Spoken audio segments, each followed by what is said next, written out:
आपने कहा कि सेल्फ मेड कुछ नहीं होता और कोई नहीं होता। जब आप स्ट्रगल कर रहे होते हैं तो उस वक्त बहुत से फैक्टर्स आपके साथ साथ मूव कर रहे होते हैं। आपके बहन भाई होते हैं जो आपको हौसला दे रहे होते हैं, आपको सहारा दे रहे होते हैं। जितने एक्टर्स हैं, जितने भी लोग हैं, आप बैठ के बता रहे होते हैं कि मैं 6-6 दिन मैंने खाना नहीं खाया, तो एक दोस्त था जो मुझे खाना खिलाता था। अब जब आप कुछ बन गए हैं तो आप उस दोस्त का जिक्र नहीं कर रहे। किसी ने आपको ढारस बंधाई कि यार आप कर सकते हैं काम। जिसने तुम्हारी फीस जमा कराई उसको कंट्रीब्यूशन नहीं है। आपने पॉडकास्टिंग शुरू कर दी, तो इरफान साहब क्या ये लुक आपने हु इज कुछ टॉकिंग। स्क्रीन पे मैं अपने आप को काफी दफा देख चुका था। मैं ड्रामास भी किए, सोप्स भी किए, सीरियल्स भी किए। आप हम सबको सिखाते आए हैं। तो वहां पे फायदा मुझे ये हुआ कि उन पर्सनैलिटीज को बुला के उनके मैं इंटरव्यूज पे खुद कर सकता था।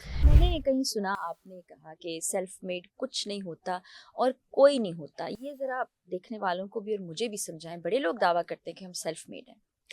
बड़ी बात है, बड़ा हौसला है उनका कि दावा कर लेते हैं, लेकिन मेरा पॉइंट ऑफ व्यू थोड़ा सा डिफरेंट है। मैं back to disagree with this is self made love से ही, क्योंकि मेरा ख्याल ये है कि जब आप स्ट्रगल कर रहे होते हैं तो उस वक्त बहुत से फैक्टर्स आपके साथ साथ मूव कर रहे होते हैं। आपके बहन भाई होते हैं जो आपको हौसला दे रहे होते हैं, आपको सहारा दे रहे होते हैं। आप घर आके रोते हैं पिटते हैं कि मेरे से काम नहीं हुआ, नहीं, फिर दोबारा से किसी ने मुझे डिच करा दिया है या किसी ने मुझे सपोर्ट नहीं किया। आपकी माँ होती है, आपके बाप होते हैं जो आपको फाइनेंशियली भी और मॉरली भी आपको साथ लेके चल रहे होते हैं। बहुत से आपके दोस्त होते हैं जिन्होंने आपको आपका साथ दिया होता है, जिन्होंने आपको मुश्किल में, अब आप देखिए ना, जितने एक्टर्स हैं, जितने भी लोग हैं, आप बैठ के बता रहे होते हैं कि मैं 6-6 दिन मैंने खाना नहीं खाया, तो एक दोस्त था जो मुझे खाना खिलाता था। अब जब आप कुछ बन गए हैं तो आप उस दोस्त का जिक्र नहीं कर रहे। अब आप सेल्फ मेड हैं? नहीं, आप सेल्फ मेड नहीं है। उन सारे टाइमों पे किसी ने आपको जीने का मौका दिया, किसी ने आपको मोटिवेट किया, किसी ने आपका साथ दिया, किसी ने आपको कंधा दिया जिस पे आप सर रख के रोते रहे, किसी ने आपको ढारस बंधाई कि यार आप कर सकते हैं काम, हिम्मत नहीं हारनी। ये बात और बिल्कुल ये ठीक है। सारा प्रोसेस गुजरने के बाद अब आप कुछ बन गए हैं तो आप कहते हैं मैं सेल्फ मेड हूं। और उन सब की एफर्ट्स, कई सालों की एफर्ट्स जो आपके साथ खड़े रहे, उन सब की एफर्ट्स को आपने जीरो कर दिया कि मैं सेल्फ मेड हूं। कौन सेल्फ मेड, कौन सा सेल्फ मेड यार? शर्म नहीं वैसे आती वैसे ये वैसे बात कहते वैसे हुए? तशरीह थोड़ी सी मेरी भी बदल गई आज हाँ, आपकी ये गुफ्तगू सुनने के हाँ, बाद। ऐसे बहुत से लोग थे बहुत से जो लोग हैं। बेचारे कोई पिक एंड ड्रॉप ही करने आ जाते थे, बिल्कुल। कौन कौन सी चीजें हैं यार? उधार भी देते थे। किसी से उधार लिया हुआ है, किसी ने कहा चल कोई बात नहीं, रात का खाना मेरे पास खा ले, बिल्कुल। किसी ने कोई सपोर्ट कर दिया, किसी ने जिस तरह से किसी ने हेल्प कर दी कि यार दफा कर रोज आता है, चल पीटीवी के अंदर आज मैं नाम लिख देता हूँ, चला जा उसमें, उसका भी कंट्रीब्यूशन था सारा कुछ उसमें। बहुत से लोग इस तरह से जो है वो मैं देखता हूँ शोबिज की पर्सनैलिटीज अदरवाइज भी, कि हमने इतना पढ़ा, यहाँ पे ये किया, यहाँ पे वो किया, इन्होंने मुझे किताबें लेके दी। जिसने किताबें लेके दी उसका कंट्रीब्यूशन नहीं है। है। जिसने तुम्हारी फीस जमा कराई उसका कंट्रीब्यूशन नहीं है। जिसने तुम्हें फेल होने के बाद भी घर में राशन दिया, कोई बात नहीं बेटा तो अगली बार दोबारा अपीयर हो जाए, उसका कंट्रीब्यूशन नहीं है। और तू बैठ के कह रहा है कि मैं सेल्फ मेड हूँ। कैसे हो सकता है कोई बंदा सेल्फ मेड?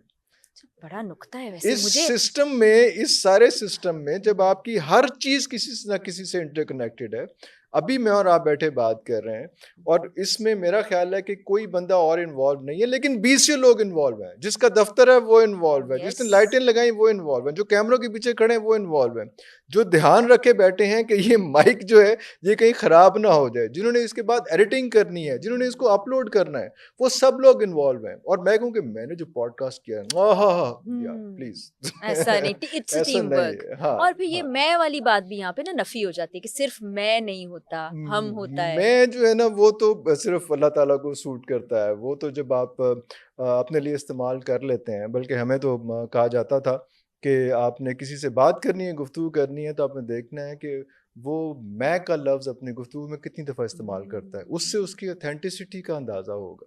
वाह, कितनी खूबसूरत बात है। इरफान साहब, ऐसा हुआ कि स्टार बनाते बनाते एक दिन आप उस कुर्सी पर आकर बैठ गए जो खुद स्टार होता है। आपने पॉडकास्टिंग शुरू कर दी, तो इरफान साहब क्या ये लुक आपने हु इज कुछ टॉकिंग। यही तो बोला। इतने सारे बड़े बड़े नाम, अब मैं नाम लेने लग जाऊंगी तो फिर हमारा वक्त खत्म हो जाएगा। तो ये कोई प्लानिंग की थी आपने, या ये कोई हादसा था, या ऊपर वाले ने कुछ करवा दिया? अच्छा, प्लानिंग तो एज सच हो ही रही होती है जब आप एक दफ़ा अपने आप को स्क्रीन पे देख लेते हैं। हुँ, तो उसके बाद आपको सारी ज़िंदगी जो है वो एक ये आस लगी होती है कि मैं हुँ, दोबारा स्क्रीन के ऊपर आऊँ। तो स्क्रीन पे मैं अपने आप को काफ़ी दफ़ा देख चुका था। मैं ड्रामास भी किए, सोप्स भी किए, सीरियल्स भी किए, कॉमेडी ड्रामास भी किए। अपनी प्रोडक्शंस में आपको ये भी हुँ, फ़ायदा हुँ, होता है हुँ, कि आप हुँ। खुद आगे पैसे भी बचा लेते हैं और अपना शौक भी पूरा कर लेते हैं। तो ख़ैर वो वाली चीज़ें भी की, सारा कुछ किया। अब उससे पहले बहुत पहले इफ़त रहीम के साथ जो है एक प्रोग्राम करते थे हम फ़िल्मी दुनिया के नाम से। तो उसमें first day first show I film का रिमेंबर दैट। रिव्यू जो है वो आई मैं रिमेंबर करता था दैट। जब आप जी, जी। म्यूज़िक का प्रोग्राम जी, उसी जी, जगह जी। पे करती थी। तो वो सारे शौक पूरे हो रहे थे। लेकिन हुँ, उसके बाद जैसे बताया कि इतना बिज़ी हो गए प्रोडक्शंस में कि वो इस तरफ ध्यान ही नहीं आया। तो क्रिकेट के मैं रिव्यूज़ करता था, अपना यूट्यूब चैनल था मेरा तो उसके ऊपर करता था। कख नहीं चलते थे लेकिन मैं अपना शौक जो है पूरा कर रहा था। जब मैंने एक चैनल में as a chief operating officer काम शुरू किया वहाँ पे, तो आपको भी ज़हमत दी कि आप वहाँ पे आके पॉडकास्ट करें और हुँ। आपने अल्हम्दुलिल्लाह इतना लेट कर दिया काम को कि वो फिर कुछ ऐसे इवेंट्स हुए कि मुझे फिर खुद पॉडकास्ट करना पड़ा।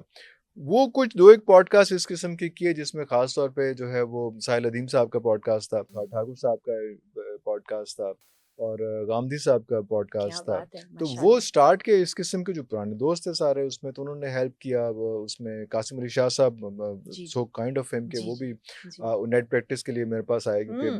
मैं तो अभी सीख रहा था, कर रहा था। नहीं, नहीं, आप सीख बिल्कुल नहीं रहे थे। आप सिखा रहे थे, आप हम सबको सिखाते आए हैं अच्छा, खानदान। उसमें हाँ, थोड़ा-सा ये ज़रूर है कि जब सिखा रहे थे तो और इस वाले फ़ॉर्मेट हुँ, में, पॉडकास्ट वाले फ़ॉर्मेट में लोग कुछ ऐसे नहीं मिल रहे थे जो होमवर्क करके आएँ, जो पढ़ के आएँ, जो सीख के आएँ, जो अगले बंदे को हज़म करके आएँ। हमारे हुँ। पास यहाँ पे विद ऑल ड्यू रिस्पेक्ट्स जो पॉडकास्ट ज़्यादा पॉडकास्ट हो रहे हैं, उसमें कोशिश की जाती है एक-दूसरे की तज़हीक करने की।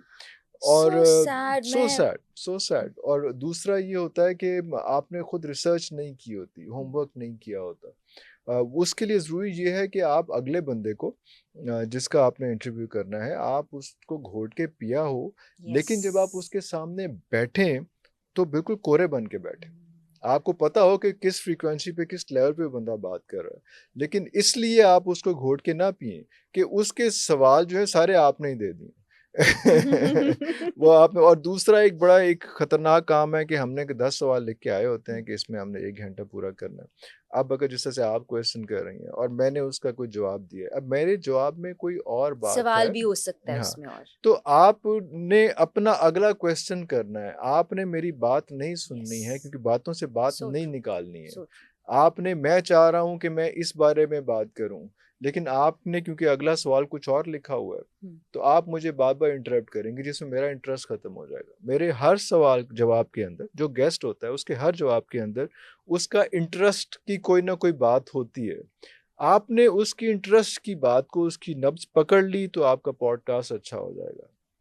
अगर आपने अपने सवाल 10 पूरे हुँ। किए और झाड़ के चले गए तो वो चीज़ हिट नहीं होती है। तो ये चीज़ें वो थी जो मैं जब देख रहा था और बच्चों के साथ कर रहा था इंटरव्यूज़ पॉडकास्ट के लिए तो कोई इस किस्म का कोई जानदार बंदा नहीं मिल रहा था मुझे। और इसलिए मैंने फिर ये करना शुरू किया खुद पॉडकास्ट और वो शायद डेस्टिनी ये थी कुछ लोग इस तरह के मिले स्टार्ट में टेक ऑफ ऐसा हुँ। हुआ कि वो हालाँकि प्लान मेरा यही था कि मैं 4-5-6 जो है वो कर लूँ, उसके बाद किसी न किसी को जो है वो ये सौंप के मैं अपनी प्रोडक्शंस वगैरह करूँगा। लेकिन वो इतना कुछ अल्लाह ताला ने करम किया कि बेहतर हो गया कि फिर मैं जुड़ गया इस काम के साथ कि हो ठीक फिर उसमें है। जो गेस्ट आ रहे होते हैं, जो पर्सनैलिटीज़ आ रही होती हैं, उनसे बात करके मज़ा भी बहुत आ रहा होता है, आप सीख भी रहे होते हैं। लर्निंग जो है वो मेरी शायद पहले ये थी कि वालिद साहब मेरे जो थे, वो उनको पढ़ने का बहुत शौक था, मुझे बिल्कुल नहीं था। क्या ये वो खुला तज़ाद नहीं है? तो वो जो है वो इतना कि उनकी नज़र की ऐनक जो है बहुत मोटी हो गई थी, इतने मोटे शीशे हो गए थे कि उससे हाँ। ज़्यादा मोटे शीशे नहीं लग सकते थे। तो फिर उन्होंने एक मैग्नीफाइंग ग्लास मेरे से मंगवा लिया था और उससे वो पढ़ते थे, पढ़ना नहीं छोड़ते थे। फिर ये हुआ कि मैग्नीफाइंग ग्लास से भी एक हद तक नज़र जो है वो काम किया मैग्नीफाइंग ग्लास ने। तो उसके बाद फिर मैंने ये सोचा कि अब वो पढ़ नहीं पा रहे हैं अखबार और चीज़ें, कॉलम्स और सारा कुछ और बुक्स जो हैं और बुक जो हैं वो डाइजेस्ट नहीं होते थे, हुँ। वो नॉवेल्स नहीं होते थे, वो अदबी अच्छा। किताबें होती थी। तो मेरा ये होता था कि मैं ऑफ़िस से आने के बाद कोई 1 घंटे का सेशन उनके साथ उनको कोई ना कोई बुक पढ़ के सुनाता होता था। तो वहाँ से थोड़ी-सी चीज़ें जो है ना वो मेरे अंदर भी शायद आनी शुरू हुई, शायद प्रोसेस था इस तरह का कि अल्लाह ताला ने लिखा ऐसे हुआ था। तो मुझे थोड़ी-सी इल्मी और अदबी चीज़ों का थोड़ा-सा अंदाज़ा होना शुरू हुआ। फिर जब पॉडकास्ट खुद शुरू किया तो फिर मैं ढूँढता था इस तरह के लोगों को जिनके साथ मैं अपने वो वाले एक्सपीरियंस जो है हुँ, शेयर कर सकूँ और उनको आगे लेके चल सकूँ उसमें। तो इसलिए अगर आप देखें तो मेरे पॉडकास्ट जो हैं वो कोई शोखे नहीं होते, हुँ, इस तरह के नहीं होते। एक तो ये कि मैं एज़ अ प्रोफ़ेशन इसको नहीं कर रहा था और मैं एक एजुकेशन चैनल में था तो मुझे उस तरह का चाहिए नहीं था कि शोबिज़ हूँ और जी, लोग जो है वो जी। बहुत रेटिंग आ जाए और कोई कंट्रोवर्सी क्रिएट हो जाए, चीज़ें हो जाएँ। तो वहाँ पे फ़ायदा मुझे ये हुआ कि उन पर्सनैलिटीज़ को बुला के उनके मैं इंटरव्यूज़ भी खुद कर सकता था।